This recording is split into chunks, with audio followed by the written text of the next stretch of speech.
విద్యా యోచనలో ఈ హీరో మనం చేస్తున్నాం సార్. ఇంకా ఆలోచనలో ఉన్నావా sir?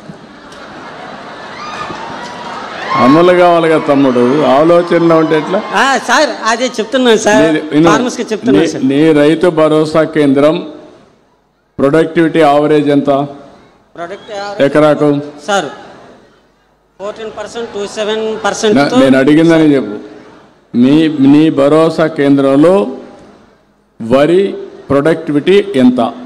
Productivity 1700 MTS sir. 17 metric టన్నులు. 17,000 సార్. 17,000 సార్ మొత్తం కలిసి. మా ఆర్ఎస్ నేను అడిగింది నిన్ను, నీ యొక్క ఎకరాకు ఎంత వస్తుంది? ఎకరాకి 26 వస్తుంది సార్.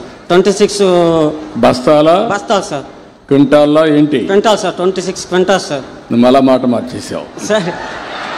ఎకరాకి 26 క్వింటాల్స్ సార్. నువ్వు రాబోయే రోజుల్లో మీకు అందరికీ పాఠాలు నేర్పించాలి.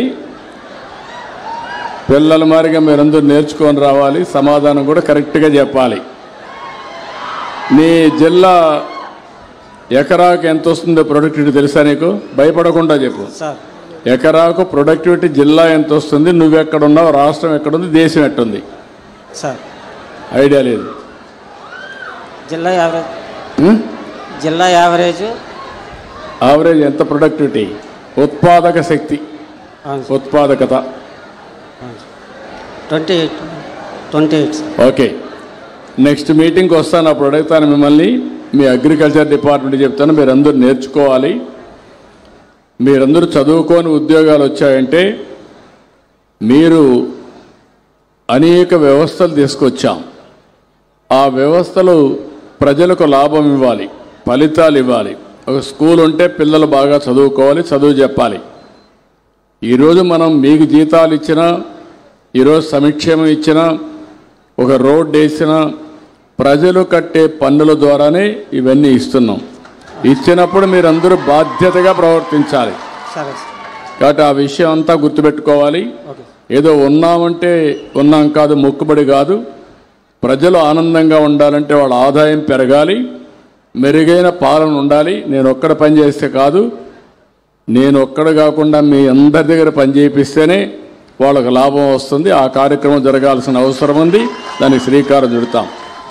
మీ అందరి పర్ఫార్మెన్స్ నెక్స్ట్ మీటింగ్ నుంచి ఏ ఊరిలో ఉండే రైతు భరోసా కేంద్రం మీ యొక్క పనితీరు ఎట్టుందో తీసుకొని వస్తా, చిట్టా తీసుకొని ఇక్కడికి వస్తా.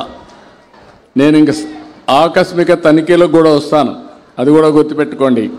ఎవరైనా సరిగా పని చేయకపోతే ఆ గ్రామానికే వస్తా, అక్కడే ప్రజల ముందర మిమ్మల్ని అడుగుతా, మీ దగ్గర సమాధానం చెప్పిస్తా, పని చేయిస్తా. సరేనా? Okay sir. కాబట్టి అందరూ సెక్రటరీ, మన గ్రామ సచివాలయం సెక్రటరియట్ కానీ, మీరు కానీ, పంచాయతీ కానీ, మండలం కానీ. అదే తమ్ముడు, మొన్నటి వరకు విధ్వంసం అయింది, ఇప్పుడిప్పుడే మొత్తం మళ్ళా మెరుగు చేస్తున్నా. టైం పడుతుంది కదా, పై నుంచి కింది వరకు అందరూ మారాలి కదా. మారాలంటే ఒకప్పుడు ఏమీ చేయని వాళ్ళు ఇప్పుడిప్పుడు కదులుతున్నారు. రేపు రాబోయే రోజులు పరిగెత్తిస్తా, ఎవరికి అనుమానం అవసరం లేదు. ఓకే, నువ్వు కంప్లీట్ చేయండి సార్. ఇక్కడ మా గ్రామంలో 400 హెక్టార్ల వరకు మామిడి పంట సాగు